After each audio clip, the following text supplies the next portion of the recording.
Ụtụtụ ọma ndị be anyị na-anabata unu n'ihe mmemme Good Morning Anambra. Tata bụ Wednesday, ụbọchị anyị na-eji asụsụ Igbo ewetala unu ya bụ ihe mmemme.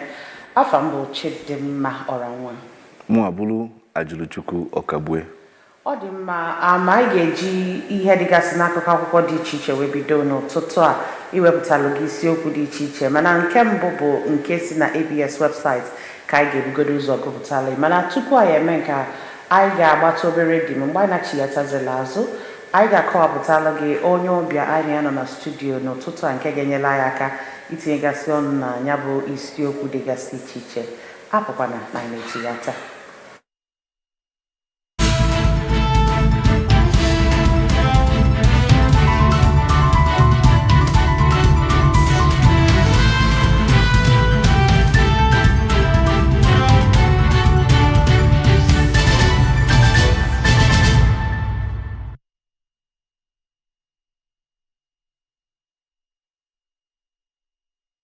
Anyị anachiatagokwa dalụri nne n'isonyela anyị. Onye ọbịa anyị anọ na studio n'ụtụtụ a bụ Dr. Ifeanyi Emeka.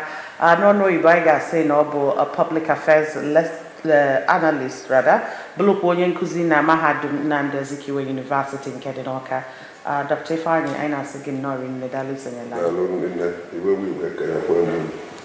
Ọ dị mma, na-atụfughị oge ọbụla anyị ga-ebidogodu n'anya bụ isiokwu dịgasị iche iche dị na webụsaịtị ABS. Nke mbụ na mbụ anyị nwere n'ụtụtụ a bụ former federal lawmaker Lord Osoludo on agricultural revolution. Women August meeting. Anambra State Government, UNICEF embark on sensitization of women. Anambra State Council of Boys Brigade, Nigeria, inaugurates Venerable Jason Onyakabusi as new president. Anambra State Government initiates more measures to tackle building collapse. Onya bụ isiokwu anyị nwegasịrị na ABS website n'ụtụtụ a. Dr. Ifeanyi, anyị ga-achọ ka anyị malụ nke enwe mmasị n'itinye ọnụ na ya. Bido dị na-ebanyela Anambra ma Naijiria anyị nọ n'ime ya, anyị na-enwesịkwara mmasị etinye maka na aba niile bụ ihe na-emetụta anyị. Ọ bụ na o metụtara anyị directly, ọ bịa n'akụkụ si n'akụkụ ọzọ wee bịa. So like nke izizi bụ former lawmakers Lord Osoludo on agricultural revolution. Ọ dị ka obere nkata anyị na-akpa kịta. Agricultural revolution bụ the only alternative to problem dị na Nigeria, nsogbu dị na Nigeria. Ọ bụ na Nigeria chọọ ka anyị gaa n'iru agriculture, even obodo mepere emepe ndị ọzọ a na-akpọ ya developed nations, ebe na focus bụ anya na agriculture abụrụ ihe anyị bụ ndị Afrịka na-enye. Anyị bụ ndị Afrịka dị ka anyị na-alaiki ili eli karịa ịkọ akọ. Ndị n'omenala anyị, amakpe omenala anyị na-emekele ihe a na-akpọ subsistent agriculture. Anyị na-adịkarị used to commercialization of agriculture. Maka na ọ bụ na investment Nigeria megoro other personal investments emegoro other in other businesses, na ọ bụ na na-etinye ya na agriculture na Nigeria, ọ bụrụ ebe anyị nọ ka anyị ka na-enọta. So na ọ dị mkpa so na and gọvanọ anyị bụ Soludo na-eme ihe ịrịba ama n'onwe ihe ọ na-eme that in the next 10, 20, 30 years obido ụmụba mkpụrụ, and mkpụrụ ya nwa ya dị recognized everywhere in Africa. Maka na the level of palm fronts and the other agricultural produce a na-etinye enwere development in these seedlings. Mkpụrụ osisi a na-akụ kịta ọ bụrụ ọdịdị ọsọ na-akụrụ mkpụrụ akwụ maọbụ ụkwụ nkwụ otogide toluo n'elu. Enwere special breeds of akụ oyibo these days a na-etinye ya bụ na ọ na-anọ mịa in large quantity. So na-anọ nọ ya last long, na nwere ike within 3-4 years obido mụtara mkpụrụ. So at this point Anambra niile ma ndị Igbo niile kwesịrị ikele Gọvanọ Soludo nwee ike sikwe n'ebe ahụ wee mụtakwa a na-agakwa n'iru. Ọ dị mma, dalụri nne. Na nke Igbo a na-esi bụ a na-ekwu mana ya bago n'Ọgọst mgbe ụmụ nwaanyị ji ezukọ eme nke anyị kpọọ Ọgọst meeting. Ewefu ebe anyị na-ekwu na Anambra State Government tinyelu ndị UNICEF na ha na-aga n'iru isensitize ụmụ nwaanyị gbasalụ ihe dịgasị iche iche. Na news anyị gụrụ a na-ekwu na a na-agwa ha ihe gbasara ọzụzụ nwa and then when it comes to imago the role ha na-play na the family and the society at large maka na oge elugo ọ bụrụzi mgbe a na-asị na ụmụ nwaanyị enwere ọnụ maọbụ na ụmụ nwaanyị na oke ha bụ na ụlọ egwu ka ọ kwụsị mana kịta n'oge elugo oge ha ga-etinye anya fụ na ha tinyere aka n'ihe na-eme ka ama na ya ebenata ụmụ kelekele ajọ ife na-emegasị na society anyị. Bụrụ sọsọ ibenata ụmụ kelekele ajọ ife na-eme na society na-achọtago na ụmụ nwaanyị over time achọtago na ụmụ nwaanyị bụ the bedrock of the society na ugwu nwaanyị zụrụ bụ ya na-azụ ezinụlọ ụmụ nwoke na-anọkarị n'elo mana ụmụ nwaanyị na-enye more concentration on the family, on childbearing, on character formation and the culture anyị na-ekwu okwu bụ nwaanyị bụ ya na-transmit here. A lot of people tata aghara asịsị ha nwere ike na-asị na ebe papa anyị gwara anyị mana ọtụtụ oge nwere ike ọ bụrụ mama gwa ka papa ha gwara okwu ahụ ọ bụrụ mama gwa agbalịla ọ bụrụ a transfer of that culture mana ọ bụ na ịnọrọ ya o nwere ebe esi wee ụmụ nwoke na-achụ ego na-achọ ka ha feed their family so na ihe dị mkpa bụ ibi uru ụmụ nwaanyị maka na ụmụ nwaanyị adị empowered ọ bụ na nwaanyị adị empowered maka na empowerment anyị na-ekwu okwu abụrụ ego empowerment anyị na-ekwu okwu bụ physical development isi echiche maka na ọ bụ na mmadụ dị developed n'echiche ọma na ọ bụrụ ihe onye na-ekụziri ụmụ ya bụ how to develop themselves na ọ bụrụ how big a moto dị anaghị echeji ibu na ụmụ nwaanyị na-eto eto ma ama na vehicles and cars abụrụ definition for success so na ọ bụ na ideologies bido change ibu na ụmụ nwoke na-akpa agwa the society everything will affect everybody so na I dey happy na Obodo introduce big organizations like UNICEF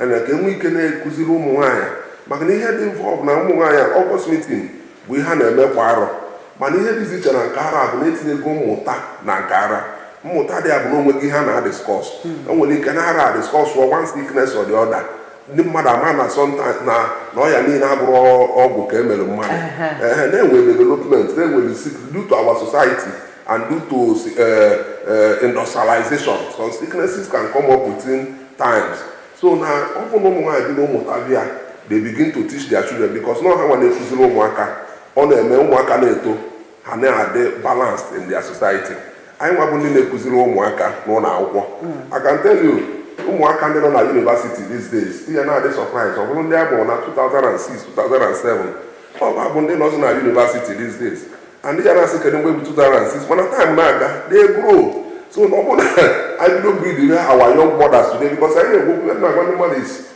how will next generation be if this generation is like this ọ bụ na nwa ahụ na-ekpuga akwụkwọ egolie eme ekugolie ihe niile ihe ahụ na-oligide ya bifo na-akwụwa na oliche gị mana ọ bụ na etrain oliche gị ọ nata there is no training ọzụzụ ha dịrọzi mana ọ bụ na ụmụ nwaanyị bido zụrụ ọzụzụ otu esi azụ ọzụzụ mbụ our society will come back to what it used to be. Ụmụ nwoke a na-enyekwa aka ka ọ ghara ịbụ na ụmụ nwaanyị ghara ebunye ibu sọsọ onwefa ama m na eziokwu na ụmụ nwoke na-apụ akpata mana nkịta ụmụ nwaanyị sojizi akpata ya bak so onye ọbụla bute tinye aka tigeda were nye fụ na ezinụlọ anyị na ụmụ anyị na-azụlụfa ọ dị mma na-atụfughị oge ọbụla ka anyị jee n'akụkọ akwụkwọ nke mbụ anyị nwere for today. Akwụkwọ nke mbụ anyị nwere n'ụtụtụ a bụ Vanguard newspaper and okpurukpu okwu dị na ya n'iru ya bụ 6 Spaniards, real sponsors of rioters arrested. Nke a bụ police na-ekwupụta nka. Kilikili okwu dị na ya na-ekwu na 76 other protesters arrested in Kano, police trail sponsors, some sponsors in diaspora and watch list, immigration CG. We are only after those who don't mean well for the country, CDS. Protesters in Rivers block East-West Road. Others march to Wike's private residence. Calm returns to Kaduna as police security operatives enforce 24-hour curfew. Governor Yusuf reduces curfew to 12 hours daily in Kano. Protest in Abuja loses momentum as government restrictions take toll on demonstrators. We have federal government revives moribund cotton. Textile industries target 1.4 million jobs. Kabu, a welcome development. And we are ready to pay 70,000 minimum wage coming from Nasarawa and Ondo governors. Here's insurance group appoints Ibrahim Puri Iroche.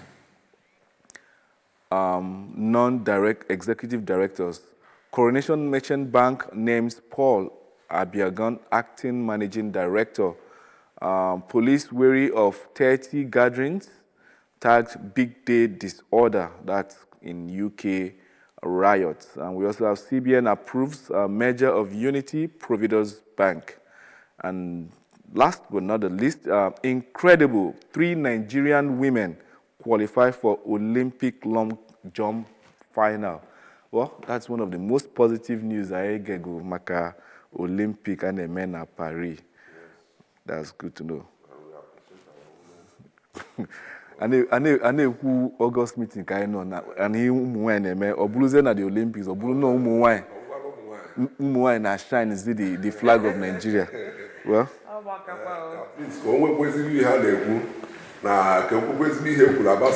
within this period. This period. Gini ki inwe iku maka the headline and eku 6 Spaniards, real sponsors of rioters arrested. We get the president's broadcast on Sunday. Yes, briefly. Okay. And then the president broadcast on Sunday, briefly. Even though among the people, saying the president has not said much. So we hold a book on they have not said much, and again the address would have come first earlier than Mbochi. But whatever the people now, at least the president is spoken here. At least the president. But one thing about protests from our from student days and activism, I decided I never the staff of ABS, the lovers of ABS here make protest. I went I make protest. I go governor, I increase the salary. Before I didn't get there, hoodlums will join us. To be more about glass motor, and I drop the ABS. So that is one problem of protest in Africa. I've been an activist from student days and all this things. The man of protests in Africa, they never so. That is why they do protest, because now people will always hijack. And they didn't even understand even they could have protests. When they were different bad opinions or bad conceptions, actually deal with people. They come out or maybe they can protest in Africa and are violent thing. But everywhere in the world, enemy protest, even in the UK, as of yesterday, how can enemy protest everyone? Everywhere in the world, Venezuela, a lot of places, enemy protest is not bad. And for democracy, it is part of democracy to do protests. Why is it part of democracy? The fact that we elected you does not mean any decision you take. If I feel they nominated, elected, they can protest to communicate to the government of the day. So for the president to arrest sponsors of protest or crack them down, I don't think it is okay. Or they not healthy for our democracy. Nkana ekuzibu 6 Spaniards. Onwe ka ndi Spain gesi hapo obodo ha ihe dị mma. Biaze na Nigeria na sponsors the protest. Whereas president's speech na-ekwu on Sunday that no policies nyanwa mezi hardship jiwedi na Nigeria. So if the president could admit no policies government may hardship jiwedi. So why will you be telling us that 6 Spaniards amongst the people that sponsored?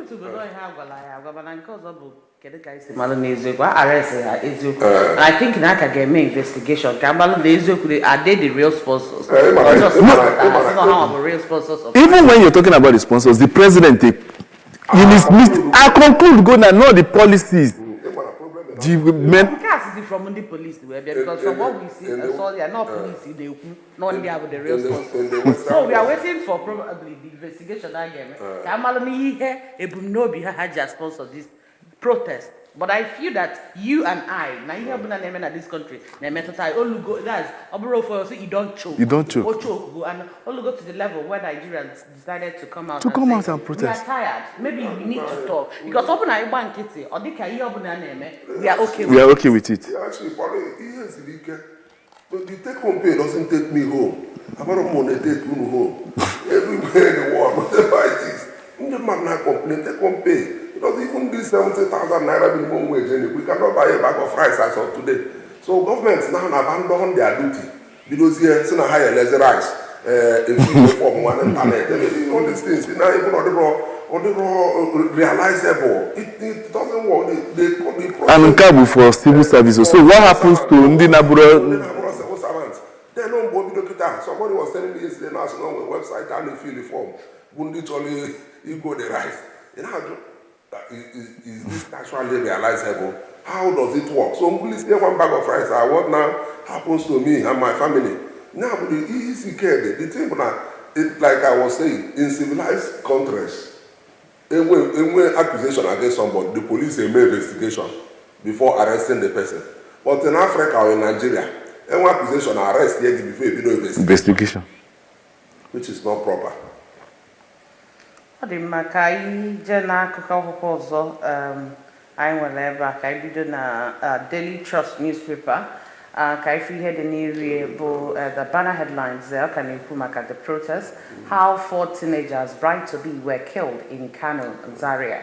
CSOs want security agents involved prosecuted. Federal government places sponsors on watch list. Use of force against protesters, crime against humanity. Gabo article we are investigating incidents, army and police. Edu's return unlikely as Tinubu makes key changes in humanitarian affairs ministry. Ndume apologizes over Tinubu comment. APC considers reinstatement as chief whip. A 70-year-old woman's son, 4 grandchildren died after eating amala in Kwara State. Why Shell declined offer to run Nigeria's refineries, Obasanjo. CBN approves Unity Providus Bank's merger. Niger pensioners get benefits 21 years after retirement. Kai fukwa ihe di na iru akwụkwọ this day kai we kukote ọnụ. This day the oblukbo okwu dị na ya na-ekwu Obasanjo laments a graft in all sectors, says Nigeria's over-reliance on fossil fuels deadly mistake. Says we've ignored agriculture, which could have been centerpiece of our investment. Military will resist attempts to force regime change. Federal government places protester sponsors in diaspora on watch list, freezes their local accounts. Normalcy gradually returns to Kano as a government relaxes curfew. And then Sani protest sponsors, it's about a regime change, not hardship or bad governance. Fukwana Bagoti, central bank approves the Providus Bank's takeover of Unity Bank to inject 700 billion naira into new entity as 20-year term loan. Federal government inaugurates steering committee for digital free zones to boost service-based businesses. Moving to revive the cotton and textile sector. Gavin Kedinambalati and Doga Mezibo Man revive these sectors because in revamping our economy and creating enough job opportunities. Yes. Odima kaina aina chiazo ayekugolu maka ofunyabo protest onya buzuku akpu n'ọnụ kemgbe monde lelo kita. Use of firearms on protesters are not proper. Okwesero in a nation practicing democracy. Using firearms, I know and I think an intending groom or bride. Even there's a lady among them. 4 teenagers, bride to be, a young lady. So I wonder the kind of violence the lady perpetuated that a life round was used on them. So that this is a policing in Africa, West Africa, and using military to quench demonstrations or protests. I think it's not a conventional means, or a conventional means, or personally due to our. So now our nation says, I say now they careful because now one problem we talk about this protest and all these things. But instead of government realizing that people are protesting because of bad policy, government is afraid that some people want to topple their governments. Government is afraid that some people want to politically maneuver people to take their government. But what do you go about? You go about but everybody now complaining, now go. Which the government Maku? Which the government Maku? Now go. Because one problem, a little takeaway I will give from Tinubu that is different from our former President Buhari. But Tinubu have more reach. All can with people in contact. All can with a grassroots communication. All can communicate with people. So no matter what is happening in the society. So since you know it, and the matter we have where you cannot complain. Why are you looking at it as if it is a political? At the beginning, they wanted to pitch it to look as if it's a political plot. But they are still saying it because Stanley Nekuna, the protest is sponsored, but it's not about end bad governance, but not change the regime. And that's the governor of Kano State. Yes. Everybody the protest, the most heightened. The most heightened. People are complaining. Una had the evidence of democracy. The reason for the government, you are not providing it. If we have protests is here, no, the politically motivated. So I think our perception, in Africa or in Nigeria, generally, attitude determines behavior. Perceptions, how you feel about things, determine behavior. So now, our general, not just our leaders, Nigerians generally, and then about to it will help us a lot. I will not address issues properly. The military, this caption, Eba, Obu na mamaro Ibu at least can water go in happen Eba. We will resist attempt to force regime change. That means all the nuche, come on, they are fighting the temptation because that is what this comment means. We will resist. So it is lingering in their mind. You understand? So if the military can come up and say this, and then we are talking about apprehending 6 Spaniards, then the military should equally be brought into questioning. So what is this? Why would you resist the attempt to? Maybe we are understanding it the other way around. What if maybe any other person that is planning to take over the government, that they will stop the person from taking over? Let's also speak in that direction. Exactly. Oh, the temptation. So we can actually see it from this two angles. All right. So quickly, Kaifu Zengai was in a Daily Independent and then Nigerian Tribune. Daily Independent can end bad governance protest. Iru Daily Independent. Federal government places diaspora sponsors on watch list, freezes their accounts. Use of foreign flags during protests. Coup cause capital offense. That's coming from Nigerian police. Who authorized lethal force on protesters will be held to account. That's coming from Atiku. IGP says military didn't use live ammunition against protesters. God, quite interesting. CSOs demand release of Lenin, orders detained by security agents. The masked there, Daily Independent. Customs CG assures on drastic food prices reduction. CBN OK's Providence Unity Bank's measure to avert failure. And then we have end bad governance. Protests persecute whoever committed treason, accede to protesters, demands PDP tells Tinubu. Police will fish out mastermind of Igbo must go, Lagos government assures. Rivers APC accuses Fubara of masterminding party secretariat attack. Here's international named Puri Irochi, independent non-executive directors. To create 1.4 million jobs, federal government moves revamping Nigeria's textile industry. And nationwide protests, police confront youth as protesters attack motorists, traders in rivers. Quickly, Kainene Ihedina Tribune newspaper. Sponsors of protests on watch list, federal government says, we have blocked external funding for protests, IGP. We are after only enemies of the state, CDS, suspension of duties, taxes on imported pharmaceutical food will reduce prices. That's coming from the customs. NAS Southeast Caucus petitions IGP over Igbo must go campaign. Ndume may return as chief whip, meets APC, National Working Committee. Tinubu appoints new CEO for National Social Investment Program Agency. Violent protests in North and an attempt to create atmosphere for overthrow of government. That's coming from Shehu Sani. Says money Russian flags shared to youth. Nigeria's reliance on crude oil a deadly mistake. Well, coming from a former president. Well, we've seen that CBN approves financial support for Unity Providence Bank's merger.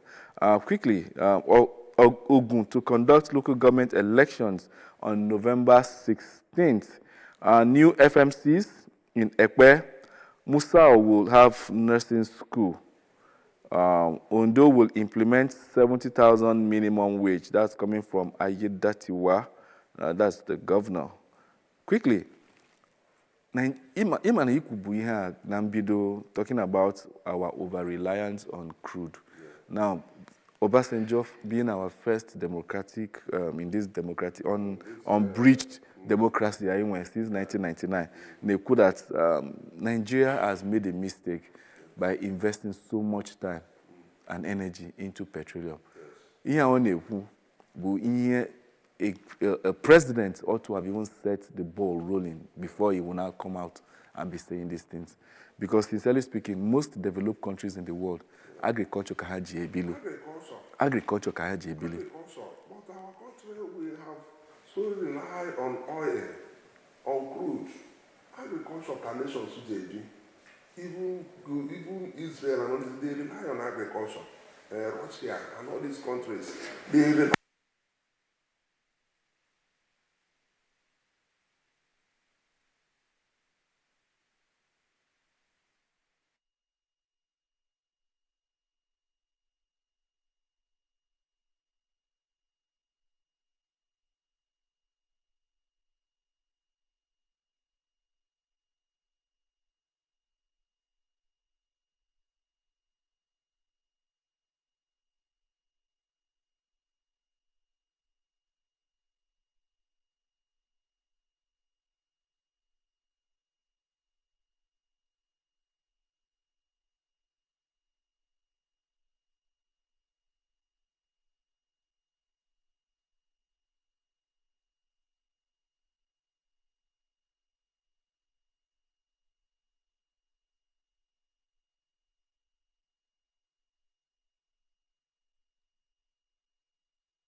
Now, here about revamping pesticide, not just ending on these newspapers, that's the front page of newspaper, because that's another problem. They will come and raise our hopes that this will be done. About revamping of our refineries and all that. So without planting the cuttings. So are we going to import cuttings? Are you going to import cuttings? So if you import cuttings, so what are we doing? We should start from where we are supposed to start from.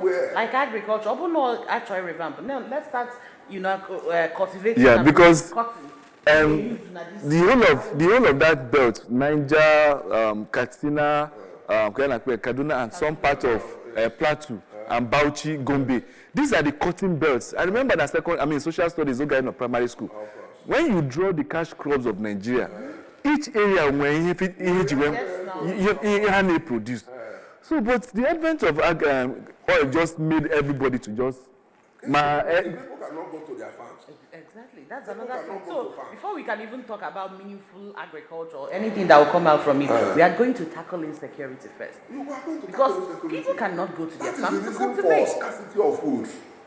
That is the reason. Normally, I might be before new G of by now, even G from Benue and Niger, now they flooded everywhere. Now, one little yam now, I want 5,000 because people cannot go to their farms.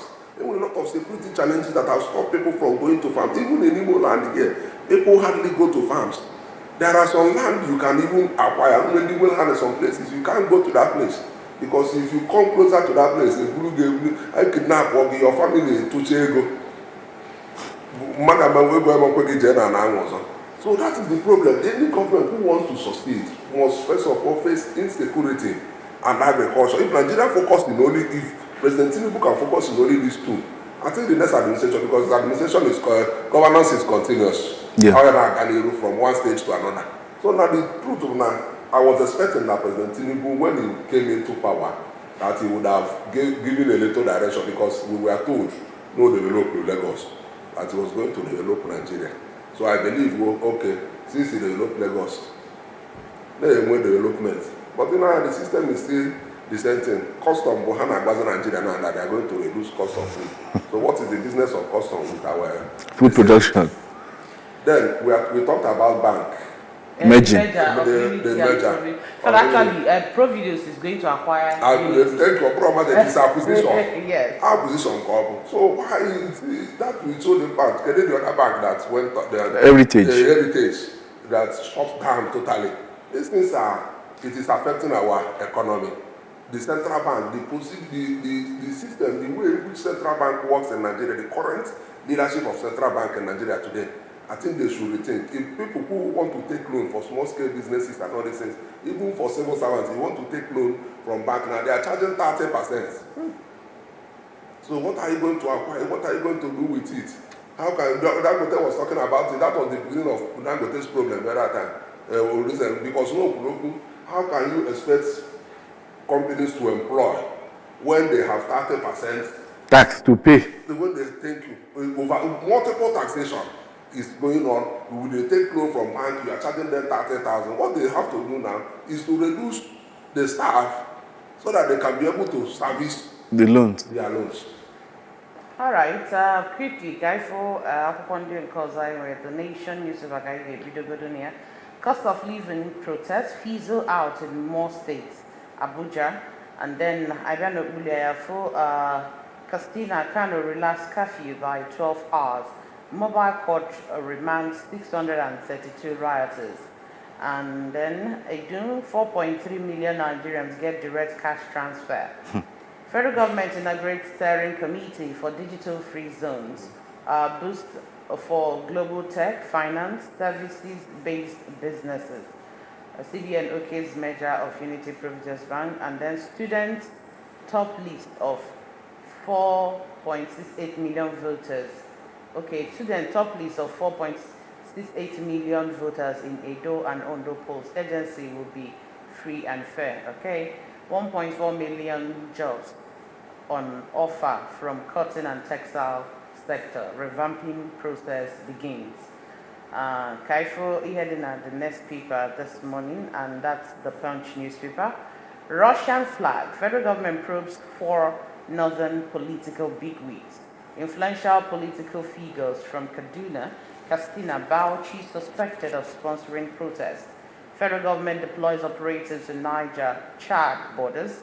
Niger, Chad borders, protest arrowheads, disown Russian flag wavers. And then 1 trillion naira spent to fight insecurity in 6 months. Wow. Reps fail to effect 50% pay cut. Varsities mobilizing unqualified graduates for NYSC. CBN, okay, we've seen that. The Naira crude sale yet to happen. Operators. 4 suspected cultists nabbed for killing Ogunbaba. Import duty waiver on rice orders begins next week in KFC from federal government. The Guardian. The Guardian. Let me take that. Citizens wallow in misery as governors cede duties to federal government amid 5.34 trillion cut. And there's a graph there here for total park shared by states in last 1 year. 5.34 trillion fake allocations by geopolitical zones. North West took 1.2 trillion, and North East 870.3 billion. Southwest 1.1 trillion. North Central 948 billion. South 1.84 trillion. Southeast, wow, 660 680.59 billion. And then you see, Falana backs military in denouncing protesters' use of Russian flag. Head Tinubu's dialogue called ECOWAS tells protesters after apology APC to reinstate Ndume as chief whip. CBN says we've seen that how loopholes in Public Procurement Act nourish graft. Federal government inaugurates steering committee for digital free zones to boost global tech. Nigeria order developing countries in middle income trap, says World Bank. And last but not the least, OPEC, NNPCL, and subsidized crude oil for refineries. That's all we have. I think that reported in Punch newspaper where the military needs spending 1 trillion naira to fight insecurity, injustice needs. And yet we are here still talking about insecurity. I'm not going to say we are still secure right now, because we are talking about going back to agriculture, and we can't do that when our farms, when our people are insecure.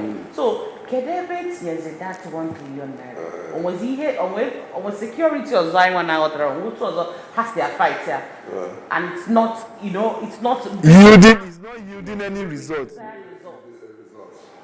The military, the boys in the field, the young military officers are also complaining of not seeing arms. We get a lot of, sometimes I look at how made video on social media and all these things, why soldiers die, because most of those insurgents have higher ammunitions than the military. When last did we actually updated our military arsenals? Yeah. That is the thing. Sometimes what I just remember immediately, I remember the former military or defense chief of defense staff, I think, start Lego na tank. That is the level of Nigeria now. If a former military commander can start money and all these things, they go too much. So not at the end of Nigeria, you just call 1.6 or something. 1 trillion in 6 months. In 6 months. And yes, the impact is not missing. People are killed every day, even before this protest. And one every day again, you see, I don't know, that 10 or 15 is killed in one of the northern states or any other thing. So truly, they high. And I will also admit that cost of where you spend that money, let the impact be felt. So honestly, then I think the first headline I put in this our last session was talking about a protest fizzling out. Yes.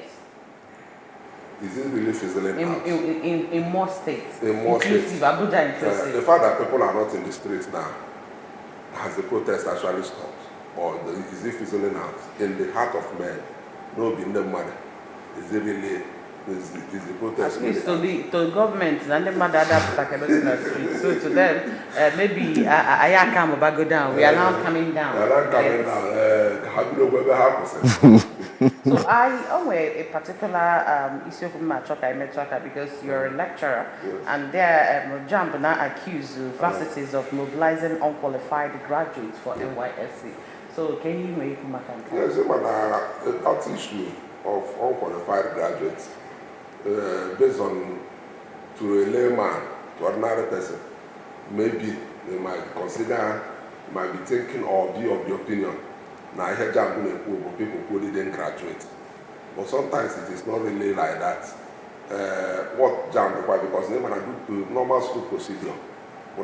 When people are given admissions in the university, JAMB gives quota to any particular course. Number of students that will be admitted for that particular course. In that section, and then one approval for different this thing.